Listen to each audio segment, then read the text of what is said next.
Ciudad de México, 2026. El silencio tiene un peso. No es la ausencia de sonido, sino algo más denso, más cruel. Es el momento exacto en que el mundo decide mirarte como si no existieras. María Rodríguez lo conocía bien. Pero nunca imaginó que ese silencio llegaría un lunes por la mañana, con el sol apenas rozando los muros color crema de la mansión Montoya, mientras sus manos que habían pulido cada espejo, fregado cada mosaico, planchado cada mantel de lino durante 8 años, temblaban sin que ella lo ordenara. Eran las 9 de la mañana. El jardín olía a jazmín recién regado. En algún rincón de la cocina, alguien había dejado una cafetera encendida, y el aroma del café se colaba por los pasillos como una promesa que nadie iba a cumplir.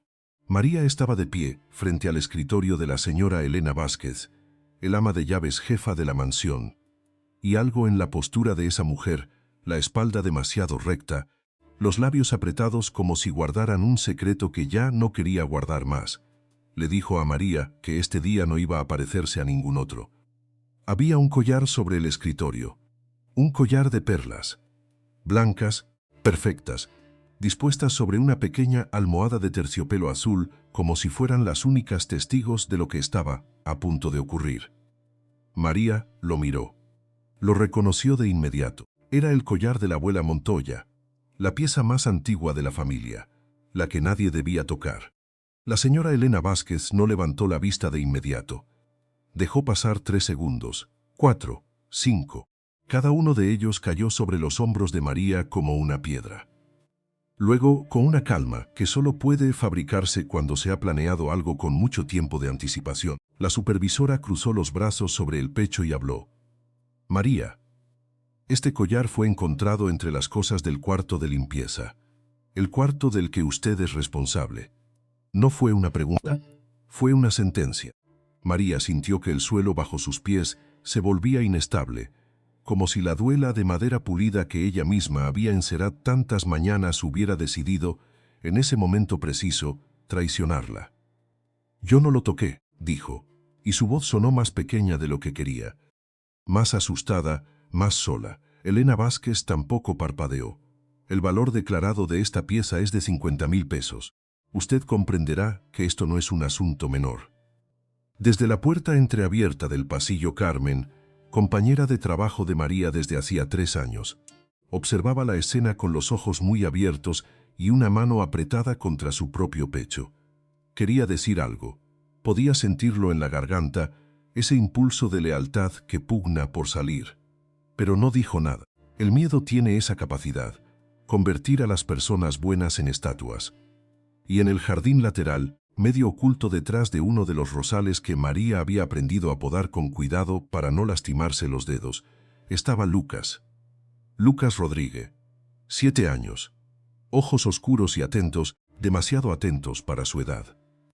Esa mañana María lo había traído consigo porque la escuela había suspendido clases y no había con quién dejarlo.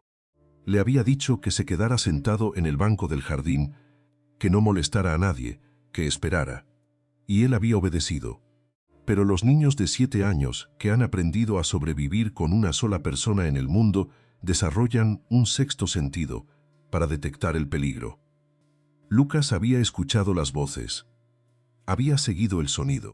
Y ahora estaba ahí, detrás del rosal, con las rodillas dobladas contra el pecho y los ojos fijos en la ventana del despacho de Elena Vázquez, sin entender todas las palabras, pero entendiendo perfectamente el tono. El tono que significaba, tu mamá está en problemas. Dentro del despacho, Elena Vázquez había abierto un cajón y extraído un sobre. Lo deslizó sobre la superficie del escritorio hacia María con la punta de 2 dedos, como si no quisiera contaminarse con el acto. Sus cosas han sido empacadas. Don Felipe la acompañará a la salida. No habrá liquidación completa dadas las circunstancias, y tampoco será posible emitir una carta de recomendación. María miró el sobre. Luego miró a Elena, y en esa fracción de segundo que a veces lo contiene todo, buscó en el rostro de esa mujer alguna grieta, alguna duda, alguna humanidad que le dijera que había un error, que esto no era real, que 8 años de trabajo honesto tenían que valer algo. No encontró nada, solo el brillo frío de quien ha tomado una decisión y no tiene intención de revisarla. 8 años, dijo María, no como reclamo, como recordatorio.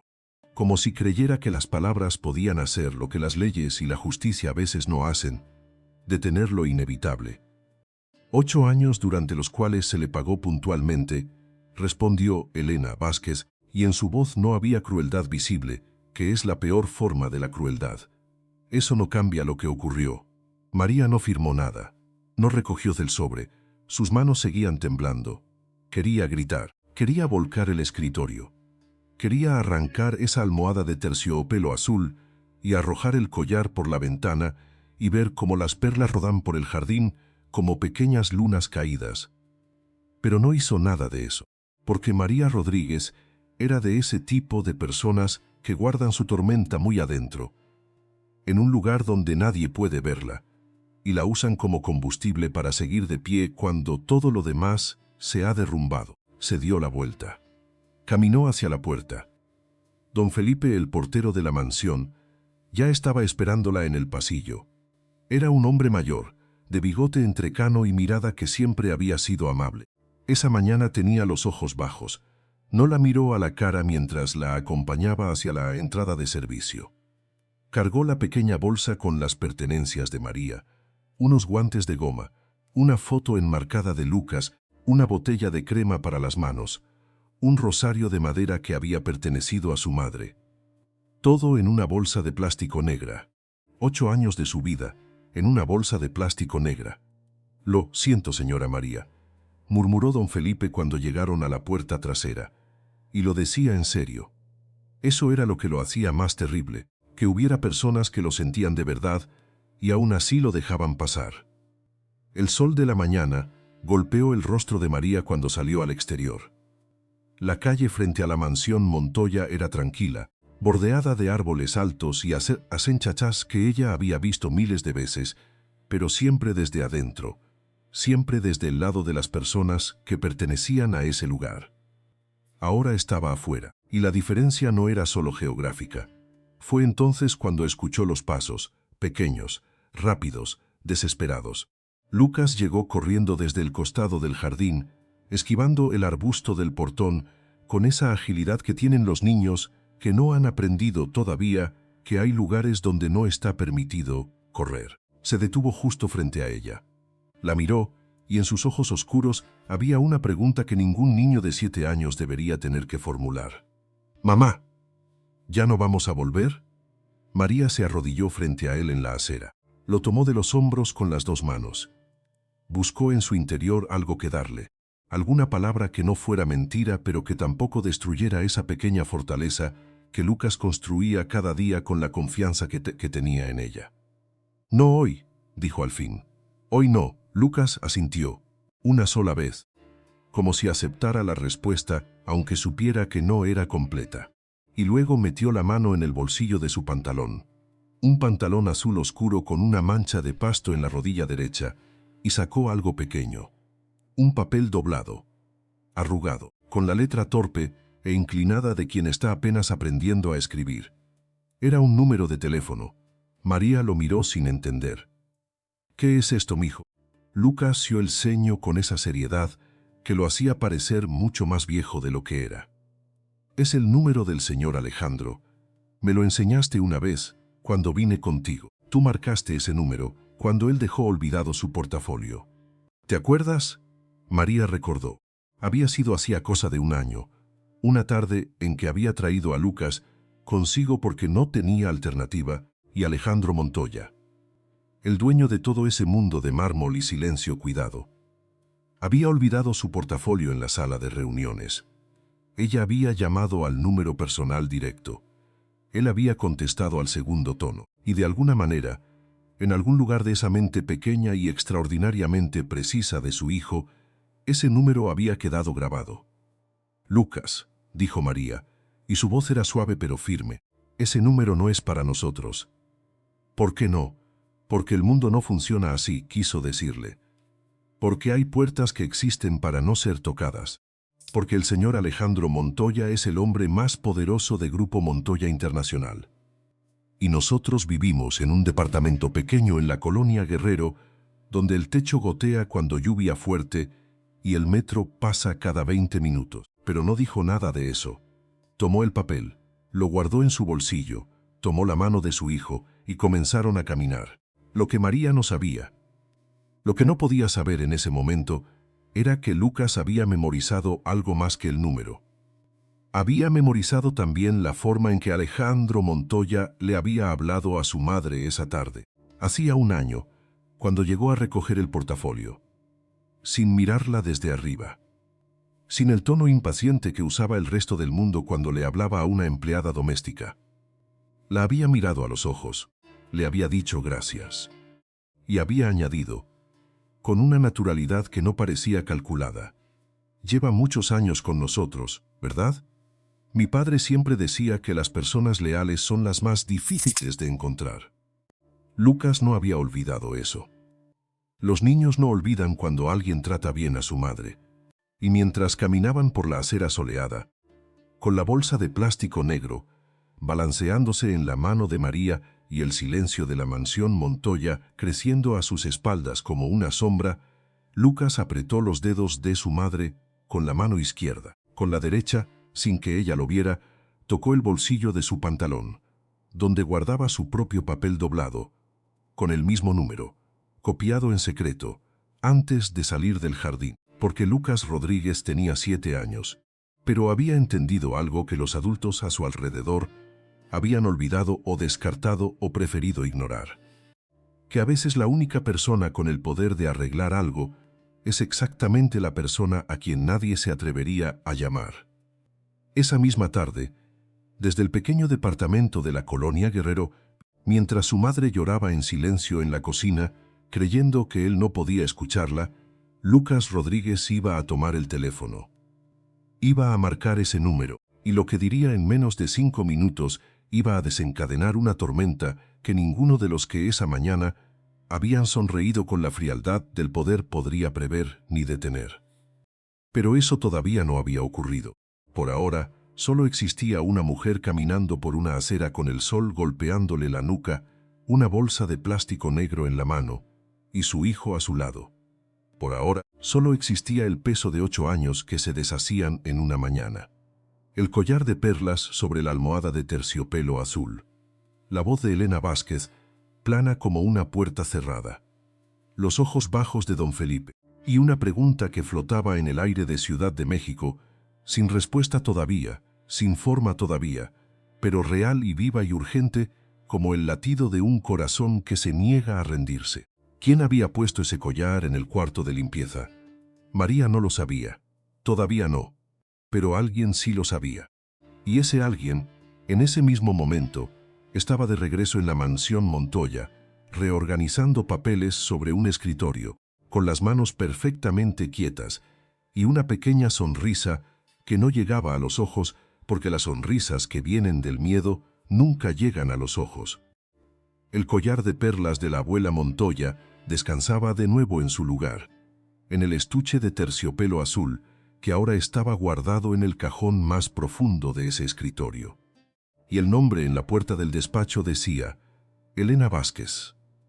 Había cosas que María Rodríguez nunca le había contado a nadie. Cosas que vivían en el pliegue de sus silencios, en la forma en que a veces miraba por la ventana del pequeño departamento de la colonia Guerrero, sin ver realmente nada de lo que había afuera. Cosas que se habían ido sedimentando año tras año, capa sobre capa, como el polvo que se acumula debajo de los muebles que nadie mueve, ese polvo que existe aunque nadie lo vea, aunque nadie lo nombre. Lucas Rodríguez caminaba a su lado con los zapatos gastados, golpeando la acera en un ritmo desigual, y de vez en cuando levantaba los ojos hacia ella, con esa mirada que tienen los niños cuando saben que algo está roto, pero no encuentran las palabras para preguntarlo. 7 años, solo 7 años, y ya había aprendido a leer el silencio de su madre, como si fuera un idioma propio, como si en el espacio entre sus respiraciones hubiera frases completas que él podía descifrar sin que ella dijera nada. María no lloraba. Eso era lo que más dolía de verla, que no lloraba. Caminaba con la espalda recta, la bolsa de plástico negro en la mano, la mandíbula apretada. Caminaba como quien ha aprendido que derrumbarse es un lujo que no puede costear. Como quien ha tenido que elegir una y otra vez entre el dolor y la supervivencia, y siempre ha elegido seguir de pie aunque por dentro todo estuviera deshecho. Ese aprendizaje no había llegado de golpe, había llegado poco a poco, durante años. Había llegado a través de pérdidas que nadie había presenciado y que nadie, por lo tanto, había reconocido como pérdidas. Había llegado empezando por su madre. Elisa Rodríguez había muerto cuando María tenía 16 años, un martes de enero con lluvia fina y un frío que se metía por debajo de las puertas. No había muerto de ninguna enfermedad dramática ni en ninguna circunstancia que pudiera contarse con cierto respeto en los velatorios. Había muerto de agotamiento, de trabajar demasiado durante demasiado tiempo con demasiado poco. Había trabajado como costurera en un taller en el que la luz siempre era mala y el aire siempre olía a tela vieja y a pegamento, y había cosido cientos de miles de prendas que nunca le pertenecerían, vestidos que otras mujeres usarían en bodas a las que ella jamás sería invitada, hasta que su corazón, que era un músculo como cualquier otro y también se cansa, simplemente se detuvo. María tenía 16 años y de repente ya no tenía nada. Un hermano menor, 4 paredes de renta, una deuda pequeña que se fue haciendo grande con una velocidad que parecía personal, como si la deuda también hubiera decidido ensañarse. Y la certeza, fría y absoluta como una piedra en el estómago, de que nadie iba a venir a rescatarla. Que si algo iba a salvarse, tendría que salvarlo ella. Dejó la escuela, eso fue lo primero. Lo dejó sin ceremonia, sin drama, sin decirle adiós a nadie, porque en realidad no había nada a lo que decirle adiós. La escuela era un lugar al que había ido todos los días, pero en el que nunca había llegado a sentirse completamente, como si siempre hubiera habido un cristal entre ella y el resto. Un cristal transparente que nadie más veía, pero que ella sentía cada vez que alguien hablaba de vacaciones o de cumpleaños o de cosas que para María pertenecían a un universo paralelo donde el dinero no era una pregunta constante, sino un dato resuelto. Empezó a limpiar casas a los 16 años. Primero casas pequeñas en colonias similares a la suya, donde los dueños también contaban los pesos aunque intentaran disimularlo. Después, cuando fue ganando referencias, casas más grandes. Familias con más cuartos y más ropa que lavar y más superficies que pulir. Familias que la miraban como se mira a una parte del paisaje doméstico, con la misma atención con la que se mira a una aspiradora o a un fregadero, reconociendo su utilidad sin preguntarse nunca por su historia. Su hermano menor, Rodrigo, creció, estudió, consiguió trabajo, se casó. Se fue a Monterrey con su esposa y con sus hijos, que María veía en fotografías de teléfono cada Navidad y a quienes solo había abrazado 3 veces en su vida. No era que Rodrigo fuera un mal hombre, era que la vida los había llevado por caminos que se alejaban y que a veces el alejamiento no es una decisión sino simple la forma que toma el tiempo cuando nadie lo vigila. María siguió limpiando casas y un día, 8 años antes de ese lunes de despido en la mansión Montoya, una señora limpiaba la casa, le dijo que conocía a alguien, que buscaba personal de servicio en una residencia importante, una residencia en Las Lomas, bien pagada, con prestaciones. María fue a la entrevista, sin permitirse sentir esperanza porque había aprendido, con la eficiencia de quien aprende a fuerza de golpes, que la esperanza es una deuda que el futuro no siempre está dispuesto a pagar. Pero la consiguió. El trabajo. Los 8 años. Y en esos 8 años había ocurrido también la otra cosa que María nunca contaba. El padre de Lucas. No había historia heroica ahí. No había amor contrariado, ni romance truncado por las circunstancias. Había un hombre que en un momento parecía estar y que luego, cuando las circunstancias se volvieron más difíciles, simplemente no estaba. Así de sencillo y así de brutal. Una mañana estaba y a la siguiente no. Sin pelea, sin explicación suficiente, sin el mínimo respeto de una despedida que tuviera la dignidad de llamarse tal. Solo el espacio vacío donde había estado, y María mirando ese espacio y decidiendo, una vez más, que no iba a dejar que le ganara. Lucas nació en el mes de marzo. Con los ojos abiertos desde el primer momento, curiosos y oscuros, y con una intensidad que a las enfermeras les pareció extraordinaria para un recién nacido. María lo miró por primera vez y sintió dos cosas simultáneas que no deberían poder coexistir, pero que coexistían. Un terror absoluto ante la magnitud de lo que tenía ahora por delante y un amor tan físico, tan inmediato, tan desprovisto de condiciones, que la hizo entender por primera vez en su vida que había cosas que valían la pena sin importar el costo. Lucas fue el costo y la recompensa al mismo tiempo. Lo crió con el sueldo de la mansión Montoya. Lo crió con turnos largos y con la complicidad silenciosa de Carmen, su compañera de trabajo, que algunas tardes le guardaba el turno cuando el niño estaba enfermo y la directora del jardín de niños llamaba. Lo crió con el poco sueño que quedaba después de que los cuartos estuvieran limpios y la ropa doblada y la cena preparada, y Lucas, bañado y con los cuentos leídos en voz baja sobre la cama estrecha del departamento de la colonia Guerrero, donde las paredes eran delgadas, y a veces se escuchaba la televisión del vecino como una compañía involuntaria. Lo crió contándole que el mundo era más grande que lo que podían ver desde esa ventana, que había lugares hermosos y personas buenas y posibilidades que todavía no tenían nombre, pero que existían de todas formas. Lo crió sin mentirle, porque María Rodríguez tenía muchas cosas, pero entre ellas había siempre una honestidad que no cedía, ni cuando la verdad era incómoda. Y lo crió también llevándolo consigo al trabajo algunas veces, cuando no había otra opción, cuando la guardería estaba cerrada, o cuando el dinero para el transporte no alcanzaba para pagarlo 2 veces. Fue así como Lucas conoció la mansión Montoya. Fue así como Lucas conoció, de lejos, a Alejandro Montoya. Lo había visto quizás 4 o 5 veces, siempre de lejos.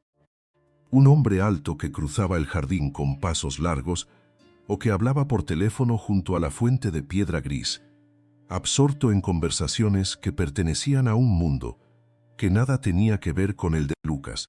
Pero Lucas lo había observado con esa atención particular que tienen los niños pequeños, esa atención sin filtro que registra los detalles que los adultos ya han aprendido a ignorar.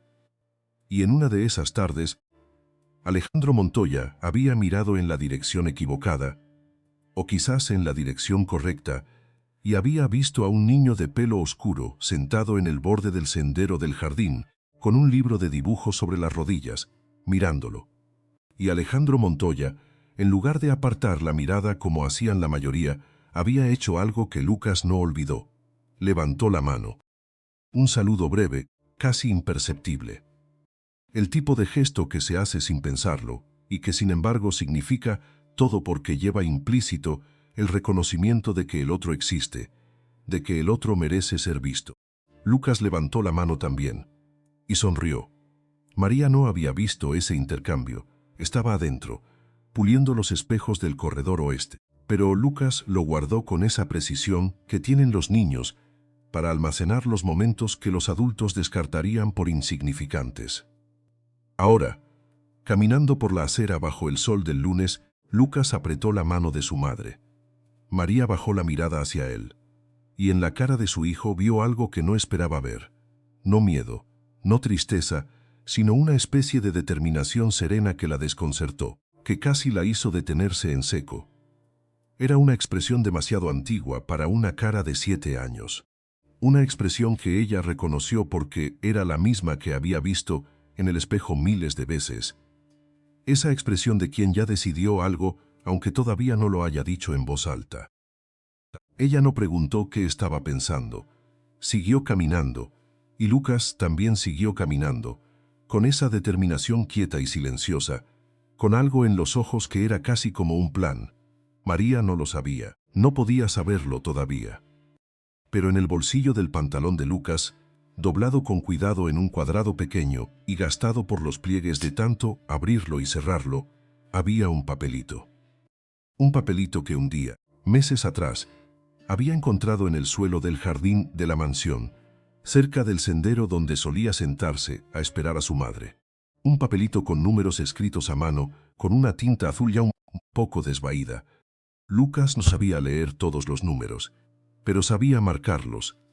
Había practicado en secreto, con el teléfono viejo de su madre cuando ella dormía, sin llamar, solo aprendiendo la secuencia como se aprende una canción. Por repetición, por ritmo, por amor a los detalles. Y había algo en ese niño de 7 años, en esa manera de caminar junto a su madre con la mano apretada en la de ella y los ojos fijos en el horizonte de la calle, que era difícil de nombrar pero imposible de ignorar. Era la clase de cosa que la gente llama intuición cuando no tiene una palabra mejor. La clase de convicción que aparece en los momentos en que el mundo adulto ha fallado y solo queda la lógica simple, directa, sin adornos, de un corazón que todavía no ha aprendido a rendirse. María cargaba el peso de sus 8 años deshacerse en una mañana. Cargaba el collar de perlas que no había robado, la voz de Elena Vázquez, los ojos bajos de don Felipe, la ausencia de Carmen que se había quedado adentro sin poder hacer nada. Cargaba 16 años de escuela abandonada y un hermano que vivía en Monterrey y un hombre que se había ido sin despedirse y una madre que había muerto de costura y de silencio. Cargaba todo eso y seguía caminando, porque eso era lo que hacía María Rodríguez, lo que siempre había hecho. Lo único que había aprendido a hacer con la misma constancia y la misma precisión con que había aprendido a limpiar superficies hasta que reflejaran la luz. Seguir, un paso, otro paso, un día, otro día. El sol de Ciudad de México le golpeaba la nuca sin piedad. La bolsa de plástico negro rozaba su rodilla en cada zancada. Y Lucas, a su lado, apretaba su mano y guardaba su secreto. Y esperaba el momento con la paciencia que solo tienen los que todavía creen, sin ninguna razón racional para creerlo, que las cosas pueden cambiar, que la injusticia tiene un final, que alguien en algún lugar todavía está dispuesto a escuchar, que hay números en papeles doblados que a veces, solo a veces, son más poderosos que todas las firmas y todos los escritorios y todos los cajones cerrados con llave, donde la gente guarda las cosas que ha robado y las sonrisas que no llegan a los ojos. María no lloraba, seguía sin llorar, pero Lucas a su lado ya sabía lo que iba a hacer. Y en la mansión Montoya, detrás de una puerta con su nombre, alguien reorganizaba papeles con las manos perfectamente quietas, sin saber que el tiempo que le quedaba empezaba, en ese preciso instante, a agotarse. La mansión Montoya, Ciudad de México, 2024. Dentro de esas paredes que olían a madera barnizada y a dinero viejo, la mañana después del despido de María Rodríguez comenzó exactamente igual que cualquier otra mañana.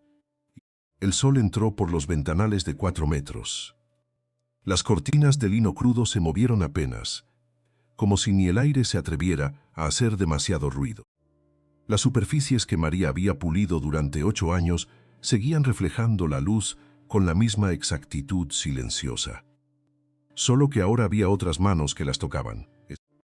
Manos que no sabían que detrás de cada reflejo perfecto había una mujer que había llegado antes del amanecer, que había aprendido la diferencia entre el polvo que se asienta y el polvo que daña, que había tratado esa casa como si fuera suya, sin que jamás le perteneciera un solo centímetro. La señora Elena Vázquez estaba sentada en el pequeño despacho que usaba para administrar el servicio doméstico de la mansión. Era una habitación sin ventana al exterior, con una sola lámpara de escritorio que siempre parecía demasiado intensa para el espacio que iluminaba. Sobre su mesa había papeles, carpetas con nombres y fechas, y un teléfono que raramente sonaba porque la señora Elena prefería ser ella quien llamara primero, quien marcara el ritmo, quien decidiera cuándo empezaba y cuándo terminaba cada conversación. Frente a ella, Carmen miraba sus propias manos. Carmen llevaba 4 años trabajando en la mansión Montoya. Había entrado 3 años después que María, y había aprendido a moverse por esa casa siguiendo los mismos pasos invisibles que María había trazado antes. Sabía dónde crujía el tercer peldaño de la escalera de servicio. Sabía que el grifo del tercer baño necesitaba 2 giros completos antes de dar agua caliente. Sabía que los lunes por la mañana la señora Elena llegaba con una energía particular, una tensión en los hombros que la hacía más pequeña y más peligrosa al mismo tiempo. Ese lunes, Carmen la había visto despedir a María. La había visto acusar a María de haber robado el collar de perlas de la abuela Montoya, tasado en 50,000 pesos, sin una sola prueba que sostuviera esa acusación, más allá de las palabras de la señora Ena, dicha con esa voz de quien está tan acostumbrado a ser creído que ya ni necesita argumentar. La había visto firmar un papel que negaba a María su liquidación completa. La había visto rechazar la carta de recomendación. La había visto hacer todo eso con los labios apretados y los ojos en el escritorio. Como si mirar a María directamente representara un riesgo que no estaba dispuesta a correr. Y ahora Carmen estaba sentada frente a ella, porque la señora Elena quería asegurarse de algo. Quería asegurarse de que Carmen había entendido el mensaje. No lo dijo con esas palabras. Por supuesto, lo dijo con rodeos cuidadosos, con frases que comenzaban con "uno nunca sabe" y terminaban con "es importante mantener la confianza de esta casa". Lo dijo mirando a Carmen de una manera que no era una mirada, sino una advertencia sostenida en el tiempo. Lo dijo, sobre todo, con el silencio que dejó después de hablar, ese silencio que era una pregunta sin la forma de una pregunta. ¿Entiendes lo que te estoy diciendo? Carmen entendía perfectamente. Entendía que la señora Elena tenía miedo. No un miedo visible, no un miedo que se le notara en la cara o en las manos, sino un miedo interior, el tipo de miedo que se desarrolla en las personas que han construido algo sobre una mentira y que viven sabiendo que el terreno debajo de sus pies nunca ha sido completamente firme. Carmen asintió. Dijo lo que la señora Elena necesitaba escuchar. Se levantó cuando la señora Elena le indicó que podía retirarse, y caminó de regreso a sus tareas con la cabeza baja y el corazón apretado por algo que no era exactamente culpa, pero que se le parecía demasiado para ignorarlo. Porque Carmen sabía una cosa que la señora Elena no sabía que ella sabía. Sabía dónde estaba el collar de perlas de la abuela Montoya. Lo había visto, no de manera deliberada, no como resultado de ninguna búsqueda. Lo había visto por accidente, una semana antes, en el cajón inferior del escritorio de la señora Elena, envuelto en un pañuelo de tela color crema que Carmen había reconocido porque era el mismo pañuelo que la señora Elena siempre usaba para guardar las cosas que consideraba suyas. El collar estaba ahí. Las perlas eran pequeñas y perfectamente redondas, y tenían ese brillo particular que tienen las cosas reales, las cosas que han sido tocadas durante muchos años, por manos que las amaban. El collar estaba en el cajón de la señora Elena, y María Rodríguez estaba en la calle. Mientras tanto, en el piso superior de la mansión, en la oficina privada que Alejandro Montoya usaba cuando trabajaba desde casa, había un hombre que no había dormido bien. No era algo que admitiera, no era algo que mostrara, porque Alejandro Montoya había aprendido desde muy joven que mostrar cansancio era mostrar debilidad, y mostrar debilidad era invitar al mundo a probar exactamente hasta dónde llegaba esa debilidad. Su padre, Roberto Montoya, había sido el primero en enseñarle esa lección. La había enseñado con palabras pocas veces y con silencios muchas, que es la forma más efectiva de enseñar las cosas que se quedan. Alejandro tenía 42 años. Era alto. Era serio de una manera que la gente a menudo confundía con frialdad, cuando en realidad era concentración. Era el tipo de hombre que, cuando escuchaba a alguien hablar, escuchaba de verdad, prestaba atención a las palabras que se decían y también a las que no, a los momentos de duda y a los de seguridad excesiva, a todo lo que la mayoría de la gente no tiene paciencia para notar porque está demasiado ocupada esperando su turno para hablar. Esa mañana había llegado tarde a su oficina. Había tenido una reunión en las instalaciones de Grupo Montoya Internacional que se había extendido más de lo previsto, y cuando llegó a la mansión, algo estaba diferente. No sabía qué era. No tenía una forma de nombrarlo con precisión. Era más una ausencia que una presencia, como cuando se retira un mueble de un lugar donde ha estado mucho tiempo y el espacio que queda se siente equivocado sin que uno pueda explicar exactamente por qué. Le preguntó a don Felipe, el portero que llevaba años en la entrada de la mansión Montoya y que sabía todo lo que ocurría entre esas paredes, con la discreción particular de quien ha aprendido que saber mucho y decir poco es la única forma de sobrevivir en casas como esa. Don Felipe le dijo que la señora María ya no estaba. Alejandro se detuvo. No era una detención dramática. Era la detención de alguien que ha recibido una información que no encaja con el mapa que tiene en la cabeza y necesita un momento para reordenarlo. Le preguntó a don Felipe qué había pasado. Don Felipe le dijo lo que sabía, que era suficiente para construir el esquema general. El collar de perlas, la acusación, el lunes por la mañana, la bolsa de plástico negro con las cosas de María, y Lucas, el niño de 7 años, que se había quedado quieto junto a la puerta de servicio, con los ojos secos, y una expresión que don Felipe no pudo describir con exactitud, pero que le había costado el resto del día sacársela de encima. Alejandro conocía a Lucas. María lo había traído a la mansión en algunas ocasiones, cuando no tenía con quién dejarlo, y cuando la señora Elena había mirado hacia otro lado, porque en ese momento convenía no complicar las cosas. Lucas era un niño callado, curioso de esa manera que tienen los niños que observan más de lo que preguntan. Una vez, Alejandro lo había encontrado en el corredor del segundo piso, mirando el retrato de Roberto Montoya que colgaba al final de la escalera, y el niño no se había asustado ni se había disculpado, solo había dicho, con toda la seriedad del mundo, que el señor del cuadro parecía alguien que había sido amable alguna vez. Alejandro había tardado 3 días en saber qué hacer con esa frase. Ahora, de pie en el pasillo con la información que le acababa de dar don Felipe, sintió algo moverse en algún lugar que hacía tiempo no reconocía. No era exactamente incomodidad. Era más parecido a una certeza incómoda, a esa sensación de cuando uno sabe algo que todavía no ha terminado de articular, pero que ya está completo dentro, ya existe, ya tiene forma, solo está esperando que uno le dé las palabras correctas. Subió a su oficina. Se sentó frente a la ventana que daba al jardín.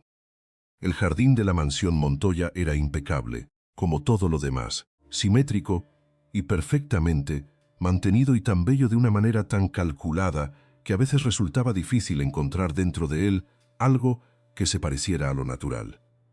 Los setos cortados en ángulos precisos, los rosales podados con una regularidad casi mecánica, el camino de piedra blanca que llevaba desde la casa hasta la fuente central, siempre limpio, siempre sin una hoja fuera de lugar. María había mantenido ese jardín también. No era su tarea principal, pero lo hacía cuando nadie miraba. Cuando encontraba una hoja caída o una rama que se había torcido en la dirección equivocada.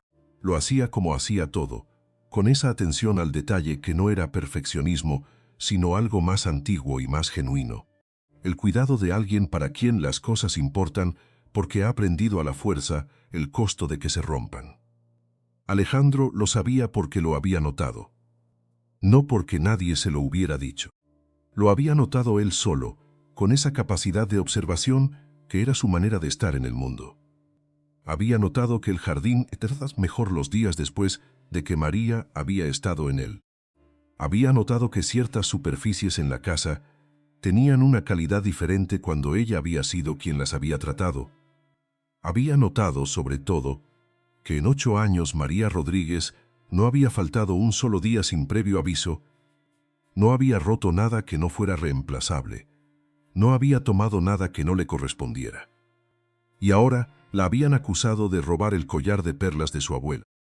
El collar de su abuela, que había llevado al cuello en cada fotografía familiar que Alejandro conservaba, que había sido la única joya que ella había pedido que no se vendiera cuando los tiempos difíciles de los primeros años habían obligado a la familia a desprenderse de otras cosas, que tenía un valor que no era principalmente económico, aunque los 50,000 pesos que la señora Elena había declarado tampoco fueran una cantidad menor para quien no los tenía. Alejandro sacó su teléfono. Buscó los registros de acceso a la caja fuerte donde se guardaban las joyas familiares. Era un sistema nuevo, instalado el año anterior, que registraba cada apertura con fecha, hora y código de usuario. Miró los registros durante un largo momento.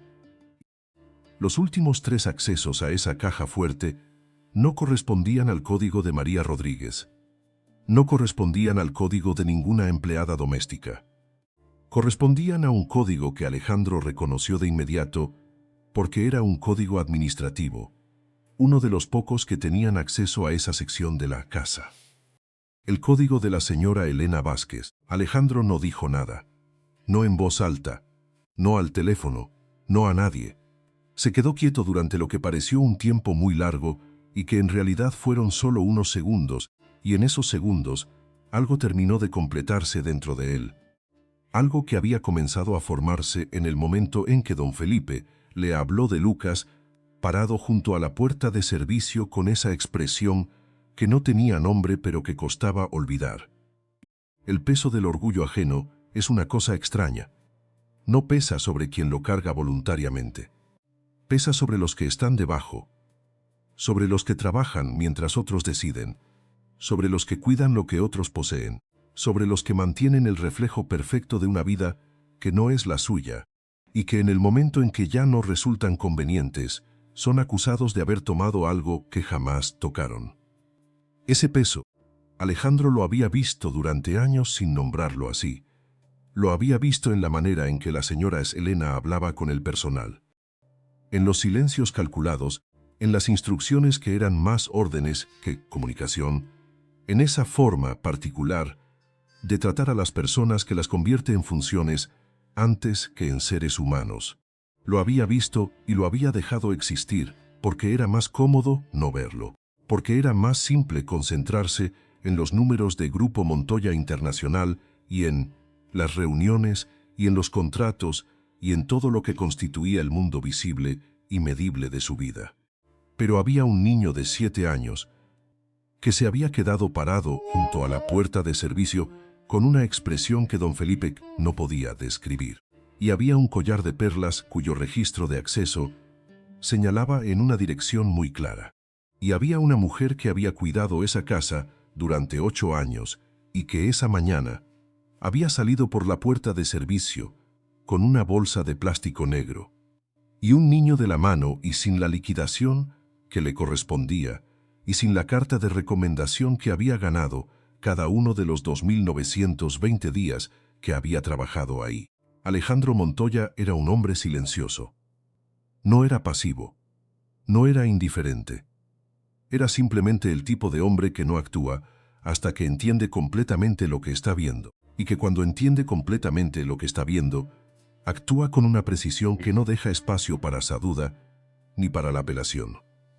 Se levantó del teléfono, y durante un momento, en el silencio de esa oficina con vista al jardín perfectamente simétrico que una mujer había cuidado sin que nadie se lo pidiera, tomó una decisión que todavía no sabía cómo iba a ejecutar, pero que ya era completamente irreversible dentro de él.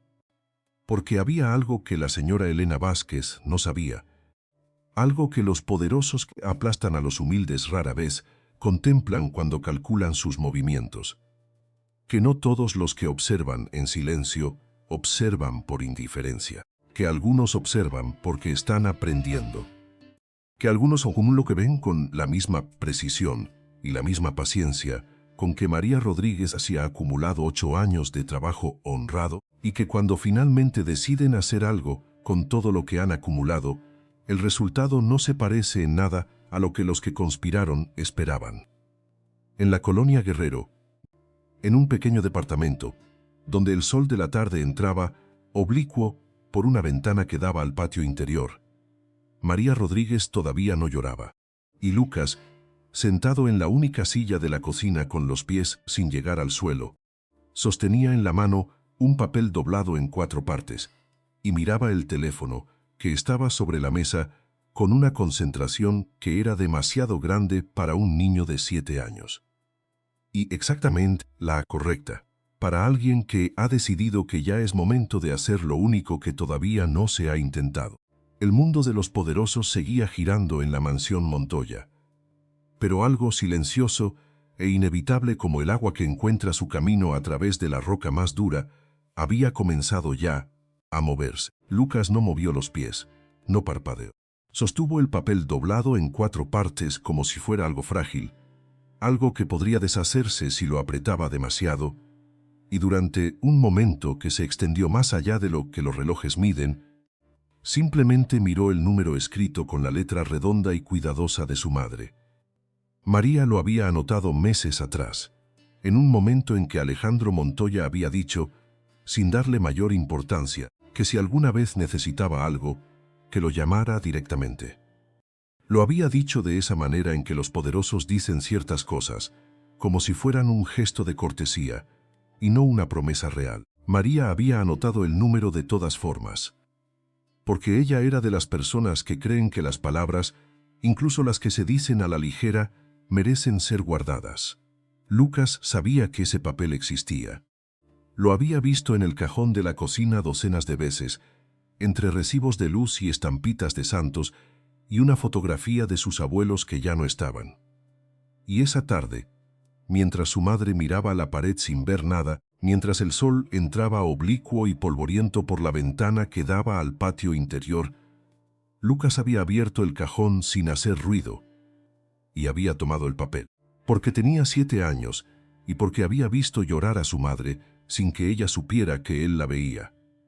Porque había escuchado, desde detrás de la puerta, la voz de Carmen contándole lo del collar. Porque sabía lo que era la injusticia con una claridad que los adultos a veces pierden después de años de aprender a tolerarla. Marcó el número despacio, con el dedo índice, como si cada dígito fuera una decisión. El teléfono sonó 3 veces. Alejandro Montoya estaba en una reunión cuando sintió vibrar el aparato en el bolsillo de su saco. Era un número que no reconoció. Lo habría ignorado, como ignoraba todos los números desconocidos durante las horas de trabajo. Pero algo, un instinto que no supo nombrar en ese momento, le hizo pedir disculpas a los presentes y salir al pasillo. Contestó. Y del otro lado de la línea, escuchó una voz pequeña. Una voz con la gravedad particular de los niños que han decidido hablar de cosas serias. Dijo su nombre con una precisión que lo detuvo en seco. Señor Montoya, soy Lucas, el hijo de María, de la señora María que trabajó en su casa 8 años. Alejandro no respondió de inmediato. Se quedó quieto en el pasillo, con la espalda contra la pared fría, y sintió algo que no había sentido en mucho tiempo. La sensación de que el mundo acababa de cambiar de forma y que él todavía no entendía completamente hacia dónde. «Lucas», dijo al fin, «¿estás bien?» «Yo sí», respondió el niño, «pero mi mamá no. La corrieron hoy. Dijeron que robó un collar, pero mi mamá no roba. Mi mamá nunca roba nada». 8 años, señor. 8 años fue a su casa todos los días y nunca faltó, ni llegó tarde ni tomó nada que no fuera suyo. Y hoy la señora Elena la corrió delante de todos y no le dieron ni su liquidación ni su carta. Hubo una pausa. Lucas siguió. «Usted le dijo a mi mamá que si alguna vez necesitaba algo, que lo llamara. Pero mi mamá no iba a llamar porque dice que uno no le pide favores a quien no se los debe. Pero yo no soy mi mamá todavía, y yo sí le estoy pidiendo. No para nosotros, para que usted sepa la verdad, porque usted tiene derecho a saber lo que está pasando en su casa». Alejandro Montoya tardó en responder. No porque no tuviera palabras, sino porque las palabras que tenía en ese momento no alcanzaban para cubrir todo lo que estaba sintiendo. Había algo en esa voz, en esa seriedad sin rabia, en esa precisión sin rencor, que le golpeó en un lugar que llevaba años sin visitar. «¿Cuántos años tienes, Lucas?» 7. «Pero eso no importa ahora». «No, supongo que no». «¿Va a hacer algo, señor Montoya?» Y Alejandro Montoya, parado en el pasillo de un edificio corporativo en el corazón de la Ciudad de México, con la reunión esperando detrás de una puerta de vidrio y el peso de un imperio construido por su padre sobre los hombros, pensó en su padre. Pensó en Roberto Montoya y en lo que le había enseñado sobre la honradez. Pensó en lo que significaba tener poder si se usaba solamente para proteger a los que ya estaban protegidos. Sí, dijo. Voy a hacer algo. La llamada duró menos de 5 minutos. Fue suficiente. Lo que ocurrió después no ocurrió con estrépito. No hubo gritos en los pasillos de la mansión Montoya. No hubo escenas dramáticas con puertas azotadas ni acusaciones lanzadas al aire. Lo que ocurrió fue algo más silencioso, y por eso mismo más definitivo, como cuando el agua encuentra la grieta en una pared y no hace ruido mientras la atraviesa. Pero cuando termina, la pared ya no está. Alejandro llamó a su asistente personal antes de volver a la sala de reuniones. Le dio 3 instrucciones. Primera, localizar a la señora María Rodríguez, empleada de la mansión Montoya durante 8 años, despedida ese mismo lunes por la mañana. Segunda, obtener el registro de acceso al área de joyería de la mansión durante los últimos 30 días. Tercera, no mencionar nada de esto a nadie en el área administrativa hasta nuevo aviso. Después volvió a la reunión. Se sentó. Terminó la junta con la misma precisión de siempre, pero algo en su mirada había cambiado y los que lo conocían bien, los pocos que realmente lo conocían, lo notaron sin saber qué nombrarlo. El registro de acceso llegó en 2 horas. Era un documento ordinario, una lista de códigos y horarios y nombres, el tipo de archivo que existe en todas las casas grandes y que nadie revisa porque nadie espera encontrar nada en él. Pero Alejandro lo revisó con la misma atención con que había aprendido de su padre a revisar los estados financieros, línea por línea, sin saltarse nada. La señora Elena Vázquez había accedido al área donde se guardaban las joyas de la familia 3 días antes del despido de María. Sola. Fuera de su horario habitual, sin ningún registro de motivo. María Rodríguez no había accedido a esa área en ningún momento. Alejandro leyó la lista 2 veces. Luego la guardó. Esa noche, cuando la mansión Montoya estaba quita y las luces del personal ya estaban apagadas, Alejandro se presentó en el despacho de la señora Elena Vázquez con el documento en la mano y con una calma que era más intimidante que cualquier grito. No le preguntó si lo había hecho. No era el estilo de su padre y no era el suyo. Le mostró el registro, le dijo lo que sabía y luego esperó. Elena Vázquez era una mujer que había pasado décadas construyendo una imagen de autoridad y rectitud, una mujer que había aprendido a moverse entre los poderosos con la precisión de quien conoce exactamente cuánto espacio le corresponde y nunca lo excede. Pero frente a esa hoja de papel y frente a esa mirada que no juzgaba, sino que simplemente constataba, algo en su interior se fracturó. No dijo nada al principio. Luego dijo que había sido un error. Luego dijo que no había tenido intención de que las cosas llegaran tan lejos. Y Alejandro escuchó todo sin interrumpirla, porque había aprendido que cuando alguien empieza a hablar desde ese lugar, lo mejor es dejarlo terminar. Cuando terminó, él habló. Le dijo que el collar sería devuelto, que María Rodríguez sería contactada esa misma noche, que recibiría su liquidación completa, su carta de recomendación y una compensación retroactiva por el daño causado, y que la señora Elena Vázquez podía recoger sus pertenencias del despacho al día siguiente. Después salió. Don Felipe, el portero que había estado en la mansión Montoya desde antes de que Alejandro tomara las riendas del grupo Montoya Internacional, vio al señor cruzar el jardín esa noche con el mismo paso firme de siempre, pero con algo diferente en los hombros. Algo que parecía, si uno lo miraba con atención, un poco más liviano. Lo que vino después llegó en oleadas. Alejandro no se detuvo en Elena Vázquez. Porque alguien que lleva décadas en una posición de poder y que ha aprendido a usar ese poder de la manera en que ella lo había usado rara vez, actúa sola. La investigación que encargó discreta, quirúrgica, sin anuncios, reveló un patrón que era más viejo que el despido de María. Había registros de otras liquidaciones negadas, de otras cartas de recomendación retenidas como moneda de cambio, de un área administrativa que había confundido la lealtad con la impunidad. 12 personas. 12 puestos administrativos dentro del Grupo Montoya Internacional, cuyos ocupantes habían participado, en distintos grados y de distintas maneras, en una cultura de abuso que se había vuelto tan natural que ya nadie la llamaba por su nombre. Alejandro los despidió a todos. No con escándalo, no con discursos, con la misma precisión con que su padre le había enseñado que la justicia verdadera no necesita público. En la colonia Guerrero, el teléfono de María sonó poco antes de las 10 de la noche. Ella no reconoció el número, lo dejó sonar 2 veces. Luego contestó con la voz de quien ha pasado el día entero, sosteniendo algo muy pesado y ya no tiene fuerza para pretender que no pesa. La voz del otro lado era la de Alejandro Montó, y lo primero que dijo no fue una disculpa corporativa ni una fórmula legal.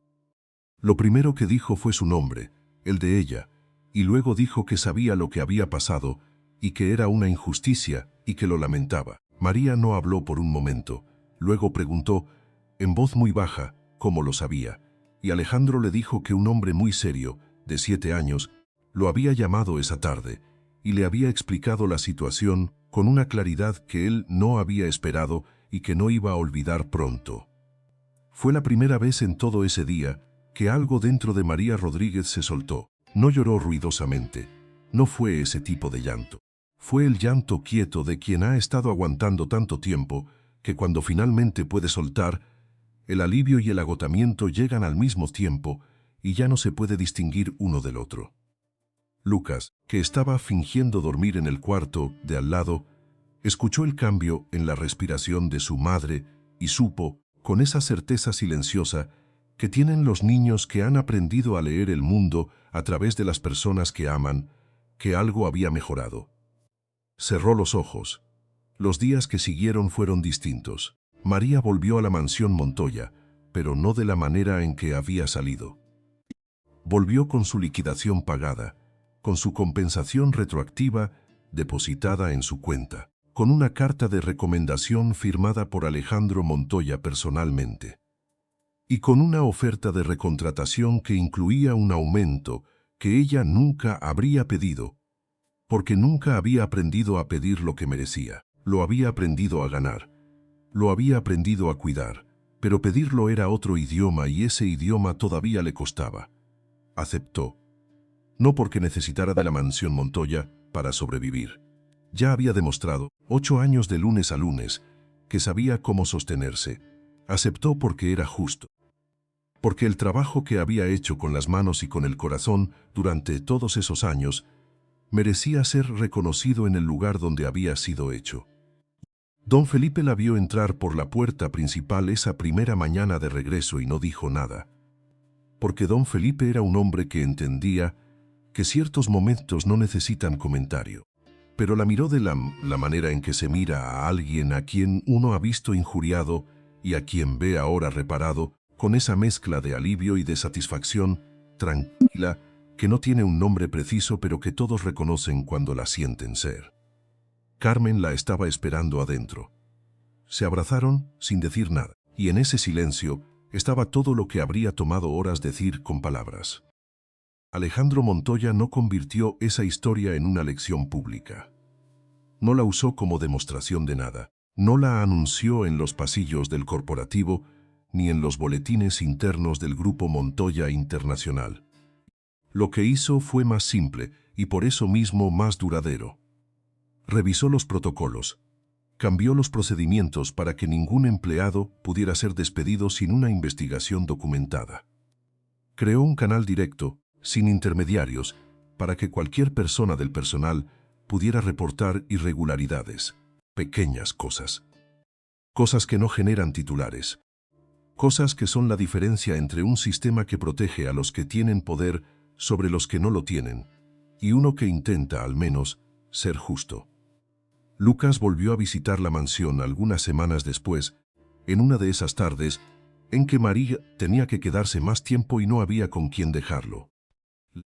Alejandro lo vio en el jardín, sentado en el mismo borde de fuente donde se había sentado otras veces, con los pies sin llegar al suelo y los ojos mirando el agua con esa concentración particular suya.